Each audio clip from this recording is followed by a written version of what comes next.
사람을 기쁘게 하는 것이 과연 무엇일까요? 기쁜 소리를 들었기 때문에 기뻐한다. 그건 당연한 얘기겠죠. 또 막혀진 문들이 확 열린다. 그것도 기분 좋은 소리겠죠. 그러나 진짜 기쁜 일은 뭐냐? 나 자신이 한 걸음 한 걸음 발전돼 나가고 있다는 사실을 내가 확인하는 것입니다. 나는 퇴보하는데 자꾸 기쁜 소리를 들으려고 하면 그것은 하나님이 원하시는 게 아니에요. 나는 주춤하고 있는데 뭔가 새로운 위로부터 힘을 얻으려고 하는 그런 것들, 그게 있을 수 있는 일이지만 그러나 하나님 앞에서 그렇게 바람직한 것은 아닙니다. 여러분들이 날마다 하나님이 주시는 성령의 감동으로 주신 하나님의 약속의 말씀을 들으면서 내 길의 빛으로 삼으면서 나에게 교훈으로 들려지는 것입니다. 그래서 나는 정확한 인생을 살아가는 것 같았는데 말씀을 들어보니 뭔가 이거 좀 왜곡되어 있구나. 그래서 말씀을 교훈 삼아서 나 자신을 교정해 나가고 고쳐 나가는 인생. 그러면서 하나님의 말씀이 들려오기를 시작하고 그 말씀이 누려지기를 시작하고 그 말씀에 대한 기대감을 갖게 되는 거예요. 그래서 그 기대감을 갖고 난 다음에 들려지는 말씀은 꿀과 송이꿀보다 더 달콤한 말씀이 되어지는 거예요. 왜? 이 언약의 말씀이 나를 승리하게 하고 나를 진보로 이끌어 가시고 나에게 모든 현장에서 승리의 축복을 안겨주는 언약의 말씀이기 때문에 그렇습니다.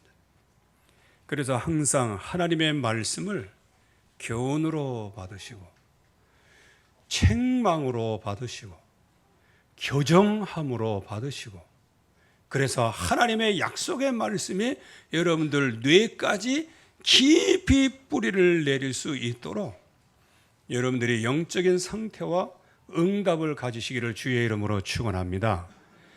이유가 뭐냐? 그렇게 할 때 하나님이 원하시고 기뻐하시는 하나님 앞에서 조금도 구비하여 부족함이 없는 믿음의 사람으로 하나님께서 만들어 가시려고 하는 거예요. 이제 여기에 우리가 주의할 것이 몇 가지가 있죠. 우리의 관점을 어디에 갖고 있느냐가 중요하죠. 항상 관점을 나 중심에다 두면 내 고집대로, 내 소견대로 내게 하나님이 있다라고 믿어지면 하나님 계신 것이고, 내게 하나님이 없다 그러면 하나님 없는 것이고, 이렇게 제멋대로 생각을 하게 되어지는 겁니다. 즉 가장 축복된 시간인데 나는 저주의 시간이라고 착각을 하는 거예요. 또 하나님이 보실 때는 지금 저주와 재앙의 시간표가 임박했는데 나는 기쁘고 즐겁다라고 얘기를 하는 거예요. 이게 나 중심의 관점입니다. 그래서 나 중심으로 하나님 떠나게 되는 거예요. 나 중심으로 육신에 매이게 되는 거예요.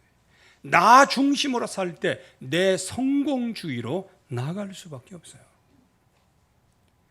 또 하나의 관점이 있는데 그건 뭐냐? 세상의 관점이에요. 왜냐? 우리가 세상에 뿌리를 받고 살고 있고 세상을 걸어다니면서 그 문화 속에 우리가 살고 있기 때문에 그래요. 그러면 모든 것을 세상의 관점으로 보면 하나님도 믿을 만한 것도 못 되고 구원의 길도 그거 별거 아닌 것 같고, 이렇게 해서 서서히 세상의 문화, 흑암의 문화, 불신앙의 문화에 완전 사로잡히게 되어지는 거예요. 세상의 기준은 하나님이 없는 기준이에요. 세상의 기준은 오직 육신적인 인간의 기준이에요. 그렇기 때문에 하나님의 백성들이 세상의 기준을 따라가면 멸망의 길을 걸어갈 수밖에 없어요. 날이 갈수록 어려워져요.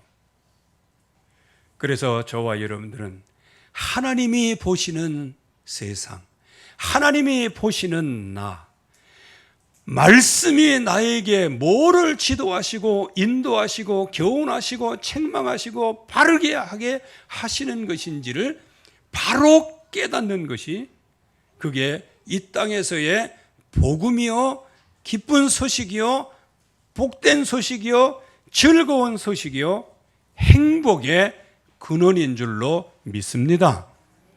술 취한 자에게 술 한 잔 주는 거, 그 사람에게는 굉장한 복음이에요.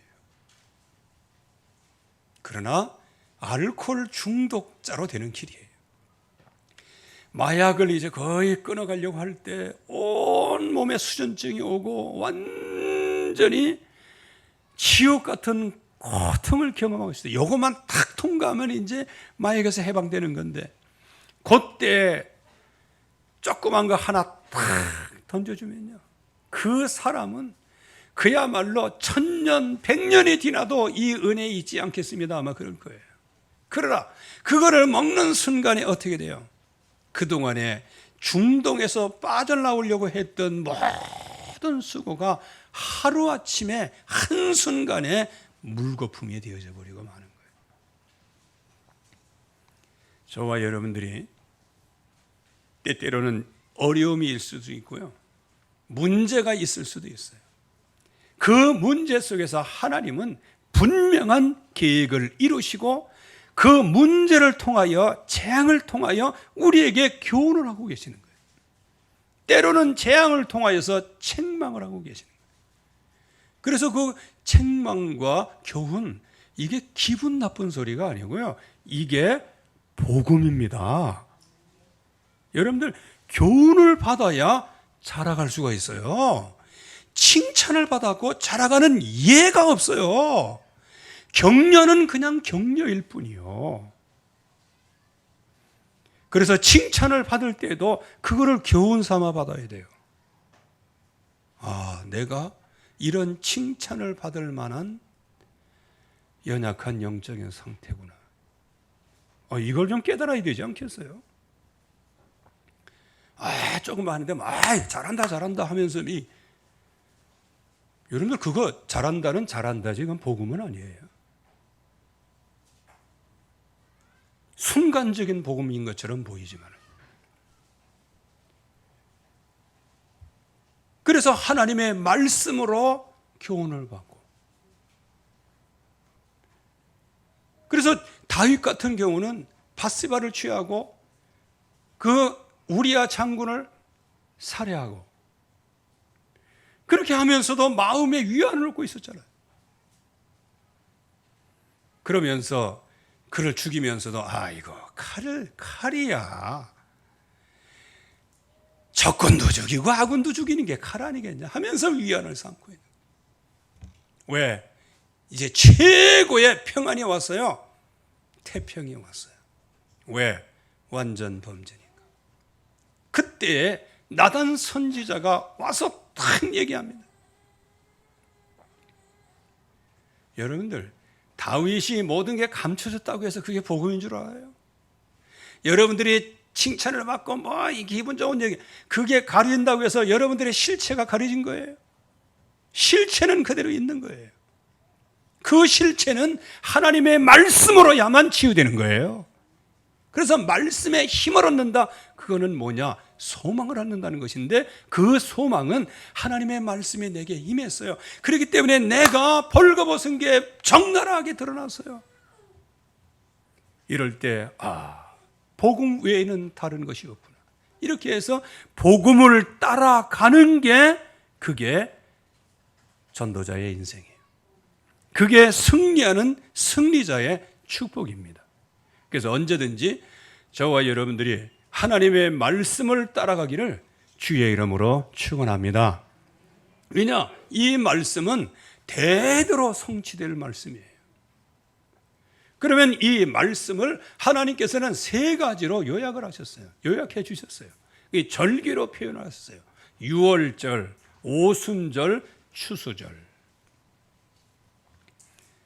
오늘 요셉을 통하여서 이 절기가 요셉에게 어떻게 성취되고 있는지, 그리고 우리에게도 앞으로 이 언약의 말씀이 대대로 어떻게 성취될 것인지 우리가 요셉의 메시지를 통하여 교훈을 얻고 때로는 책망을 얻고 또 우리 자신을 바르게 하고 그렇게 해서 말씀에 깊이 뿌리를 내려서 하나님의 사람으로 조금도 부족함이 없는 사람으로 만들어 가시는 주님의 은혜 속에 들어가기를 바랍니다. 첫째 9월절이에요. 6월절이에요. 구원입니다. 이미 야곱을 통하여서 언약을 받았어요. 여러분들 옛날부터 지금까지 다 마찬가지예요. 아버지들은 자녀에게 가르치게 돼 있어요. 야복 강가에서 받은 그 언약 자녀들에게 분명히 가르쳤어요. 분명히 가르쳤단 말이에요. 이 언약을 누가 붙잡았냐? 요셉이 붙잡았어요. 물론 11 형제들도 다 붙잡았을 거예요. 그러나 요셉은 그 말씀이 약속의 땅으로 뇌 속에 박혔어요. 그 언약이. 그래서 창세기 50장 24절에서 25절 말씀에 보면은 이제 하나님께서 우리 백성을, 지금 요셉이 죽을 때는 어떤 상태예요? 이스라엘 백성들이요 어마무시하게 그냥 번성하고 충만한 때였어요. 그러면 거기서 자리를 잡고 사는 게 낫잖아요. 그런데 요셉은 이렇게 얘기하는 거예요. 하나님께서 분명히 우리를 이 애굽 땅에서 건져낼 것이다. 이때는 애굽의 종되었던 게 아닙니다. 애굽에서 풍성한 혜택을 받으면서 다 행복을 누리고 있는 시기예요. 이때 아브라함의 하나님, 이삭의 하나님, 야곱의 하나님, 야곱에게 맹세하신 땅에 이르게 하시리라. 그때에 나의 해골을 가지고 나가라. 여러분들 이게 뭐 총리가 돼가지고 죽을 때 되니까 유언을 한 거예요. 이 가나안의 언약, 세계 복음화의 이 언약은 어렸을 때부터 가지고 있던 언약이에요. 그래서 히브리서 11장 22절 말씀에는 믿음으로 요셉은 이스라엘 자손이 떠날 것을 말하고 또 자기 뼈를 위하여 명하였다. 이거는 어떤 장소를 가리키는 것이 아니고 창세기 3장 15절 여자의 후손에 정확한 피를 붙잡고 있는 거예요. 그러니 그 언약을 붙잡을 때에 무엇으로 나타나요? 증거로 나타납니다. 여러분들 물을 많이 마시는데도 계속 갈증이 온다. 그건 무슨 병이 있는지 살펴봐야 됩니다. 밥을 하루에 10끼씩 먹는데도 배가 부르질 않아요. 이건 뭔가 문제가 있는 거예요.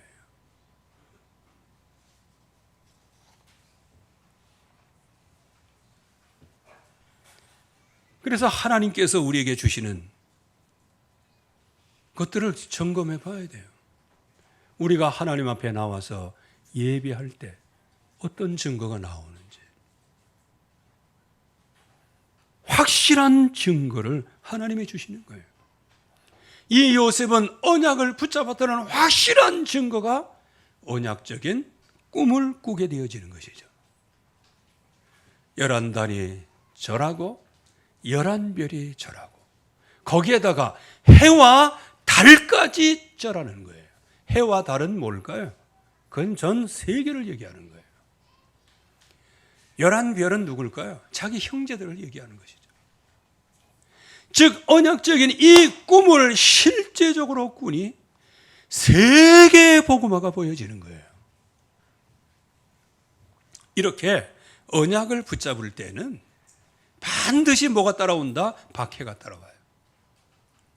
그래서 형제들의 극한 시기를 받게 되어지죠. 꿈을 꾸고 자기 형제들에게 말하여 그들이 요셉을 더욱 미워하였다 그랬어요. 더욱 미워했다. 아니, 언약의 꿈을 꿨는데 더욱 미워했다는 거예요. 여러분들 박해를 받게 돼 있는 겁니다. 살해 위기를 당하게 되죠. 살해 위기가 아니고 살해 당한 것과 같아요. 형들이 그를 죽여 한 구덩이에 던지고 우리가 말하기를 짐승이 그를 잡아먹었다고 하자. 그리고 난 다음에 요셉 저놈이 꿈을 꿨다는 그 꿈이 어떻게 성취되는지 우리가 볼 거다. 여러분들 이것처럼 사악한 생각이 없습니다. 여러분들 마귀에 사로잡히면요, 언약의 백성이라 할지라도요, 아마 12지파의 이런 지파의 될 사람들, 이 사람들의 아킬레스 주홍 글씨가 아마 여기 쓴 것 같아요. 이 말씀이 살해 위기예요. 저도 예수 믿고 이제 바로 이제 신학교 가고 그러다 보니까 가정에 일을 하는데 잘 못 나가잖아요. 근데 이놈이 벌초할 때도 안 오고 제사 지낼 때도 안 오고 그 어떻게 그래 신학생 된. 그래갖고 어느 날 내려가서 했더니 아주 형님들이요, 아주 그런 소리 소문이 거짓말처럼 이렇게 얘기하더라고요. 그래 가서 좀 죄송합니다 하고 이렇게 했는데, 그때 제가 29, 30살 때 아닙니까? 그 중에 한 사촌 형님이 있는데 이분이 조선낫 아세요? 그냥 베는 낫은 쇠가 좀 얇은 거예요. 조선낫은 뭐냐? 쇠가 두꺼워요. 이건 대장간에서 만드는 낫이에요. 꼭 이렇게 딱 생겨가요. 그걸 들고 이놈을 죽인다고 막. 그때 또 제가 신학교에서는 잘 배웠어요. 왜? 예수 믿으면 순교해야 된다. 주의 정도는 그거 배웠어요. 이게 순교하는가 보다. 그렇다고 해서 형님이 오는데 예수님의 이름으로 물러갈지어다, 그렇게 얘기할 수는 없잖아요. 저기 다른 데는 몰라도요, 우리 먼저 신학교에서는요, 제일 먼저 예수님의 이름으로 흑암 곳에 꺾는 것부터 가르쳤어요. 예수님의 이름으로 물러갈지어다 그거.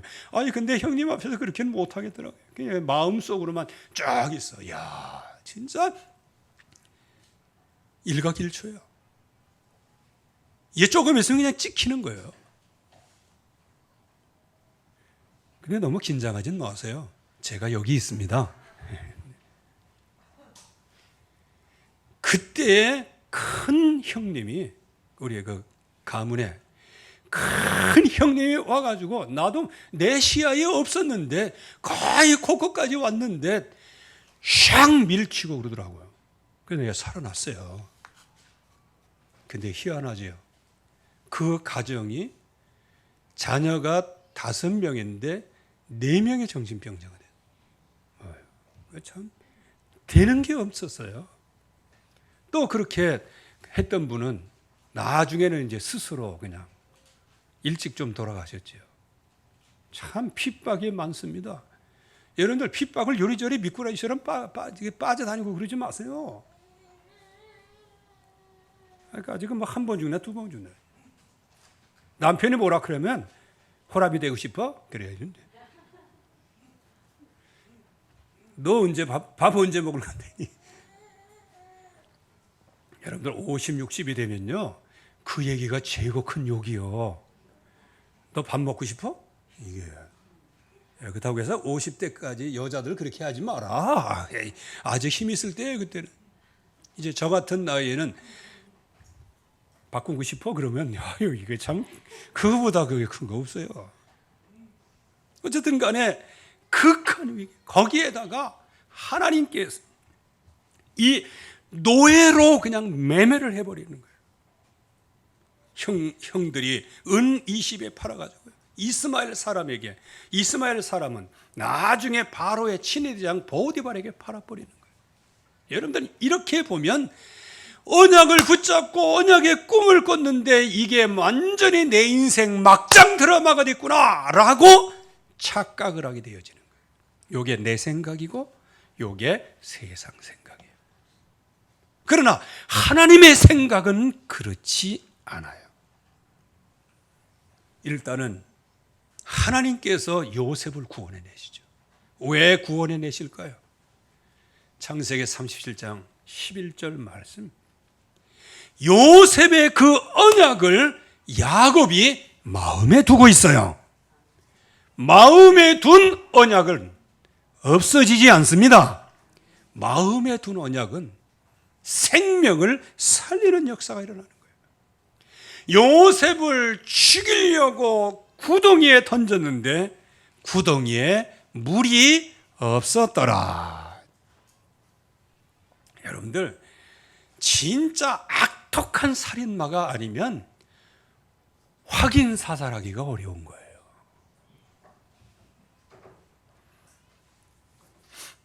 아니, 죄가 그렇게 컸으면 사드락 메삭 아벤느고, 아니 저놈들이 불문에서도 했어? 다시 들어가! 이제 이래야 될 거예요. 이제는 아주 그냥 석탄 속에 집어넣어라, 아마 이랬을지도 모르겠죠. 예나 지금이나 그래. 나도 우리 법의 사형법에 그런 줄 알았더니 안 그렇다네요.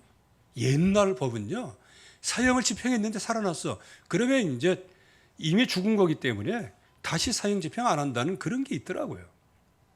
근데 우리나라는요, 그런 예가 있었대. 교수형에 처해졌는데 나중에 살아났어. 이틀 후에 다시 했대.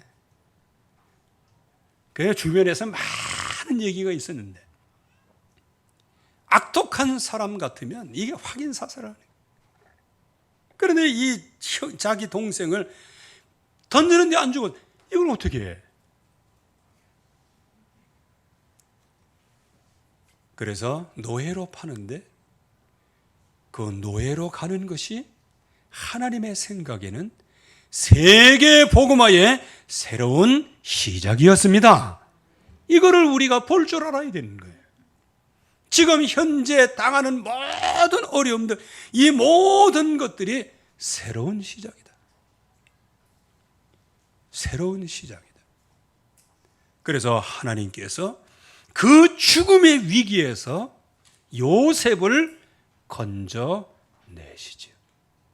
언약 붙잡고 있는 저와 여러분들은 어떤 환난과 풍파와 극한 시기, 위기, 재앙 속에서도 저와 여러분들은 유월절 어린 양으로 말미암아 완전히 해방될 줄로 믿습니다.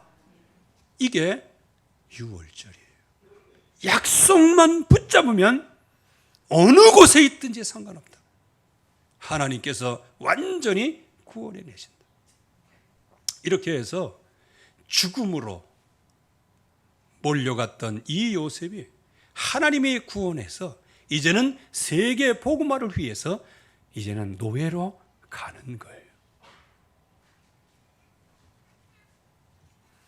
그래서 여기에 그 구원받은 백성을 노예 상태, 인신매매 상태, 노예 신분, 노예 인생에 그대로 버려두지 않으세요. 그래서 저와 여러분들은 언약을 붙잡았다면 가장 낮은 곳에서 시작하시기 바랍니다. 여러분들이 지금 당하는 여러 가지 어려움이 있어요. 낮은 자리에서 시작을 하죠. 있는 그 모습 그대로 시작을 하시라는 거예요. 요셉은 노예였어요. 인신매매, 노예 신분, 노예 인생을 살아가야 되는 거예요. 가장 낮은 곳에서 요셉은 시작을 했어요. 이게 바로 오순절의 시작이에요. 여기서 요셉은 세 가지 집중을 하게 됩니다. 첫째는 여호와께서 함께 하심으로. 자, 이거는 뭐예요? 요셉에게 여호와께서 함께 하시는 사실이 왔다는 거예요. 그러면 여러분들 매일 탄식을 하고 있는데 여호와께서 함께 하심으로 내게 능력이 올까요? 그럼 아니에요. 그런 능력 안 와요. 믿는 자들에게는 능치 못할 일이 없느니라. 그 반대로 믿지 않으면 결국에서는 꺼진 불이 되는 거예요. 요셉의 여호와께서 함께 하심으로 있는 현장의 역사가 일어나는 것을 보면 요셉은 약속을 붙잡은 예배 성공 가운데 있었던 거예요. 예배 성공을 통하여서 하나님이 주시는 그 언약을 끊임없이 묵상하는 기도 속에 있었던 거예요. 그러니 형통한 자가 되어 여전히 노예 신분이요 노예의 인생이었지만 여호와께서 함께 하심으로 그 자리가 형통한 자리가 된 줄로 믿습니다. 그게 하나님이 주시는 은혜예요. 그리고 45장 1절 말씀에 보면 그 정을 억제하지 못하였다, 이 말씀을 보면 요셉의 마음속에 자기를 죽이려고 했던 그 형제들에 대한 그 반감이라든지 다른 악한 심정이라든지 이 문제가 없었다는 거예요. 그 정을 억제하지 못하였다. 아니, 자기를 죽이려고 하고 자기를 노예로 팔아갖고 이런 죽을 고생하도록 해서 지금은 전 성공했지만, 그러나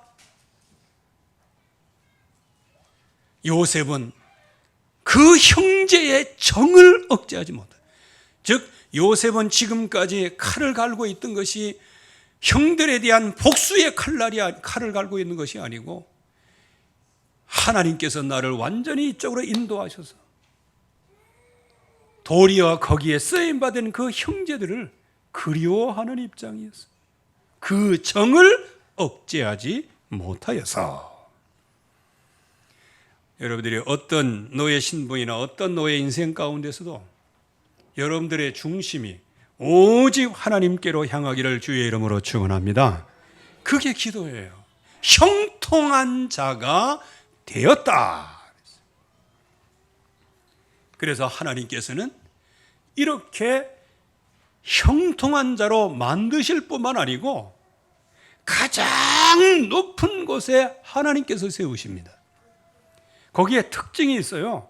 여호와께서 함께 하심으로, 여호와께서 인자를 더하심으로, 여호와께서 은혜를 베풀어 주심으로 형통한 자가 되었다.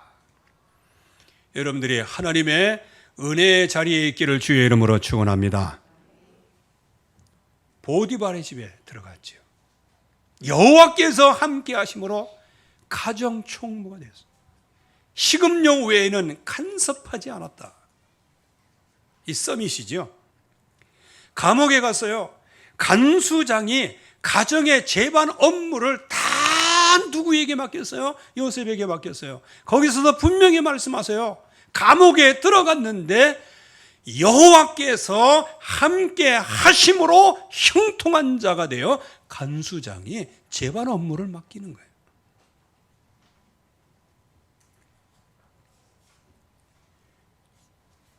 그러면서 나중에는 바로왕 앞에 가 섭니다. 바로왕의 꿈을 꾸지요.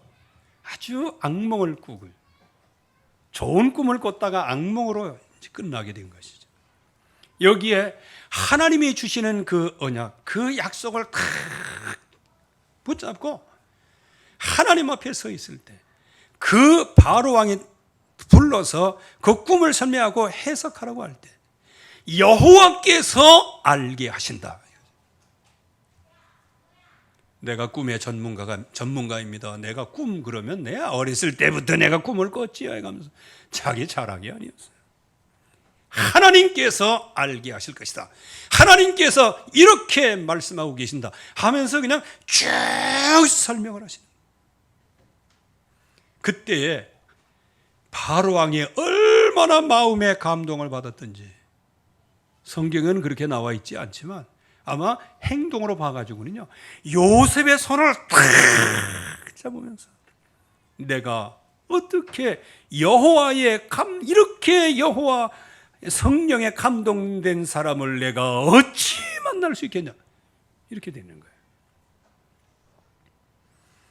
하나님은 우리에게 오순절을 주신 이유는 현재 가장 낮은 자리에서 하나님이 주시는 가장 귀한 가치를 붙잡고 언약으로 예배, 기도, 전도 성공하고 있습니다.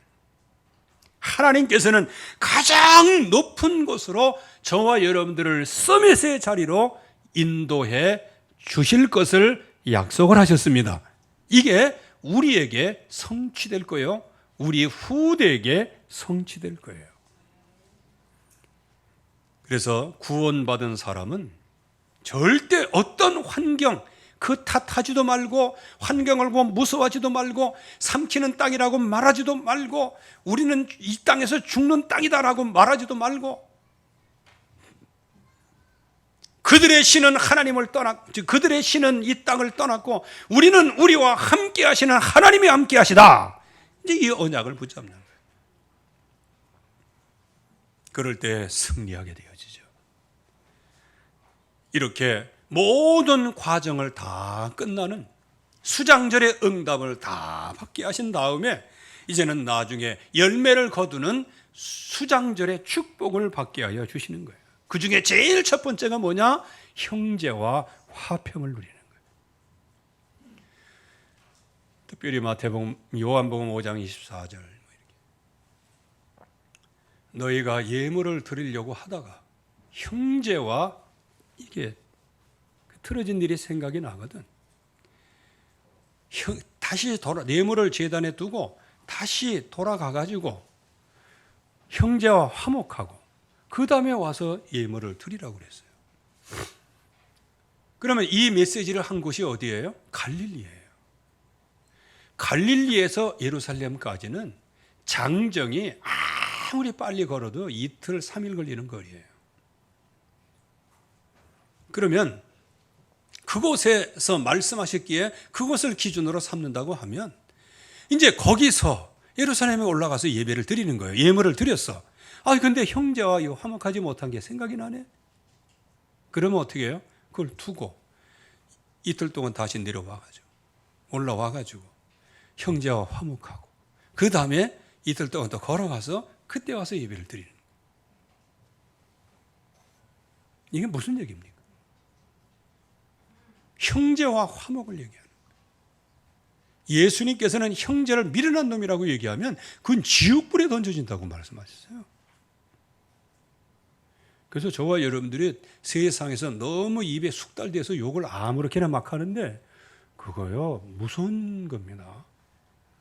어쩌면은 내게 아무런 욕을 하고 아무런 감각이 없는 것은 내가 마취되어 있을 수 있기 때문이에요. 세상 문화에 마취가 되어 있어요. 구원하고는 전혀 상관없는 육신의 마취가 되어 있고 문화의 마취가 되어 있어요. 그 전에 이제 어거스틴의 경우는 그야말로 만익에 빠져서 진짜 온갖 잡된 짓을 다 했어요. 그런데 하나님의 은혜를 받고 하나님 앞에 정말 엎드려서 기도하는데 참회록을 썼어요. 제가 그 참회록을 읽어봤는데 그 중에 좀 기억나는 게 있네요. 뭐까지 참회했냐? 어렸을 때 어머니의 젖을 먹으면서 어머니의 젖을 깨물은 거 그것까지 참회를 하더라고요. 그리스도 언약 안에 있으면 깊은 것이 보여지는 거예요. 그래서 그리스도 안에서 성령 안에서 한 띠로 연결된 형제된 성도들끼리 늘 화평하기를 주의 이름으로 축원합니다. 나를 이곳에 팔았다고 해서 근심하거나 한탄하지 마소서. 생명을 구원하시려고 나를 당신들보다 먼저 보내셨나이다. 형제와 화평을 먼저 하는 거예요. 두 번째는 이제 하나님의 계획을 보여주는 거예요. 하나님의 큰 계획이 있어 생명을 보존하게 하셨다. 그리고 당신들의 후손을 보존하기 위하여 나를 애굽의 온 땅의 통치자로 삼으셨나이다. 왜냐? 그 이스라엘을 통하여 세계복음화를 하시기 때문에요. 이스라엘을 보호해야 세계복음화가 되어지는 거예요. 그 땅에는. 즉 야곱을 보호해야 세계복음화 되는 거예요. 그래서 하나님께서 이 요셉을 최고의 통치자로 세우셔서 야곱과 그 후손들을 보호하시는 것이죠. 그리고 나서 생명의 번성을 하게 되어집니다. 생명의 번성, 언약이에요. 하늘의 별과 땅의 모래와 같이 번성할 것이고 대적의 문을 얻으리라. 이거는 이삭에게도 말씀하셨고 야곱에게도 말씀하셨어요. 그런데 아브라함부터 하늘의 별 티끌같이 인생이 많아진다고 그러는데, 아이 손주대까지 내려갔는데 70명밖에 안 되는 거예요. 이게 무슨, 거기다가 온 땅에 가뭄이 와서 그 70명도 굶어 죽게 생긴 거예요. 하나님께서 미리 하시고 요셉을 애굽으로 인도하시고 함께 하시고 형통한 자가 되게 하셨어요. 거기서 총리로 우뚝 세워주시고요. 전 세계를 살릴 뿐만 아니고 전 세계를 살릴 이스라엘, 야곱의 가문을 살리기 위하여 하나님이 요셉을 쓰시는 거예요. 저와 여러분들이 진정으로 유월절, 오순절, 이 수장절의 귀중한 언약을 붙잡고 있을 때 하나님께서 우리의 후손을 하늘의 별과 같이 땅의 티끌 모래와 같이 많게 하여 주실 줄로 믿습니다. 우리의 후손들이 그렇게 축복을 받는 거예요. 이것을 성취하시죠. 이제 고센 땅을 받게 됩니다. 바로 왕이 애굽에서 좋은 땅, 기름진 땅을 주어라. 이렇게. 이스라엘이 선택한 땅이 고센 땅이에요. 고센 땅에 대해서 얘기하려면 한참 걸려요. 거기는요, 걸음 안 해도 돼요. 농사 딱 짓고 나서 가만히 있으면 홍수가 나가지고 객토가 돼. 그러면 그 이듬해 또 심으면 다 거두어. 그리고 홍수가 나. 그러면 어떻게 해요? 야, 진짜 그 무슨 땅이 그 땅이에요. 아무튼 간에 거기서 열매를 맺기를 시작하는데, 야곱 자손이 애굽으로 이주할 때 70명이 이주했는데 출애굽기 1장 12절 또 20절에 보면 그때까지만 하더라도 그냥 애굽 왕명에 의하여 남자는 다 죽이라 그러는데, 이 히브리 여인들이 얼마나 힘이 좋았으면요, 그냥 산파가 도착하기 전에 그냥 다 쏙쏙 놔버리고, 그만큼 아주 강력하게 생육하고 번성하게 하셨어요. 이게 뭐다? 아브라함에게 주신 언약이에요. 이게 수장절의 언약입니다. 생명의 씨가 30배, 60배, 100배의 결실을 맺는 거예요. 그래서 출애굽기 12장 37절 말씀에 보면 가나안으로 향하는 그 인구가 장정만 60만 명이 되는 거예요. 이렇게 하나님께서는 요셉의 여정을 통하여 유월절, 오순절, 수장절을 말씀해 주시는 거예요. 이 언약의 말씀이 저와 여러분들의 가문 대대로 성취할 언약인 줄로 믿습니다. 이미 여러분들은 구원 받았어요. 지금 여러 가지 어려움 상관없어요. 하나님께서는 그거를 통하여 하나님은 최고 서밋의 자리에 여러분들을 올려주실 겁니다.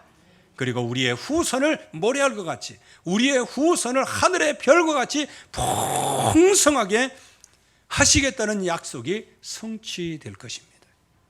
그래서 근본 추수감사절기에 계속해서 주님이 주시는 구원에 감사하고 주님의 인도에 찬양과 영광을 돌리고 앞으로 이러한 추수절 그리고 알곡으로 많은 생명을 살리고 앞으로 천국 영원한 영생을 응답으로 받는 그 미래와 그 꿈이 모든 성도들에게 성취되기를 주의 이름으로 축원합니다. 하나님의 은혜 감사합니다. 오늘도 주의 말씀으로 충만케 역사하옵소서. 예수 그리스도의 이름으로 기도하옵나이다. 아멘.